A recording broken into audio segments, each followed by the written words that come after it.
Marami siguro sa atin ang hindi alam na si Eman Atienza was dealing with her own battle silently kasi she's suffering from depression. And what's worse is that yung mga tao are so cruel with their comments. And probably marami sa atin ay may mga lack of empathy. Wala silang pakialam kung makasakit man sila sa damdamin ng iba. Guys, you should know that the words are so powerful na pwede nitong baguhin ang isang tao or yung sitwasyon ng isang tao. So many months ago ay merong interview si Eman together with Tony at doon niya sinabi kung ano ang pinagdaanan nito. So let's watch it guys and pag-usapan natin yung mga lessons na pwede nating matutunan sa pinagdaanan ni Eman. So tara. A lot of people who were talking about me, commenting on me, all these different things on Twitter or wherever, they didn't really know who I was.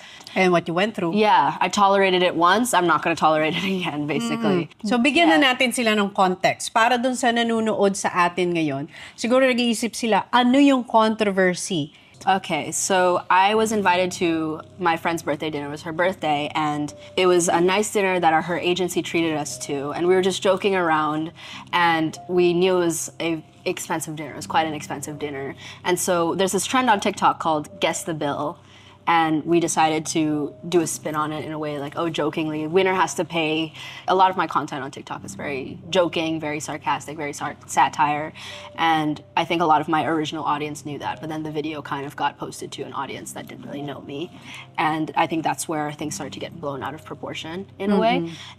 Kasi dinamay na yung surname mo, family mo. Yeah. Di ba? Yeah, like, exactly. Lolo mo, daddy mo, mami mo, Nipo baby. Yeah. Ang dami nang tinawag sa'yo. Yeah. What happened was more and more people started coming in, commenting, just hate. Trending ka ba sa Twitter? Yeah, I was #1 trending in the Philippines on Twitter. Yeah. And then I was on Instagram and I checked my message request. Someone sent me a post by a certain news platform and they were talking about the hate I was getting on Twitter. And that's when I realized, okay, this is getting out of proportion. Binasa mo yung mga hate? Yeah, the hate was worse, I guess. It was pinaka-worst na nabasa mo? I was privileged, insensitive, like rich kid, ignorant, all these different things.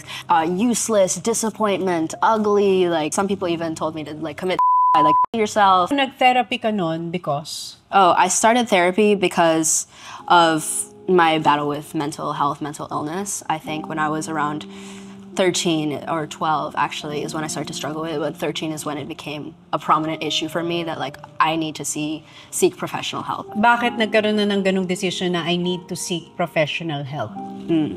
I think it's my mental health got to the point where it was so bad that it was hindering my ability to function on a day-to-day basis. So naging ano ka?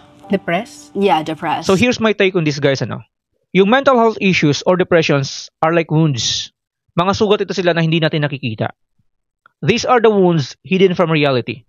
Hindi lahat na nakikita mong mukhang malakas sa labas ay hindi ibig sabihin nun ay wala na silang pinagdadaanan sa loob. Kasi depression is the hardest battles you can have. Literal kasi ng kalaban mo dito ay ang sarili mo. At dito sa loob ng utak mo, dito ka nakikipaglaban. At wala nakakapag-penetrate dito except words.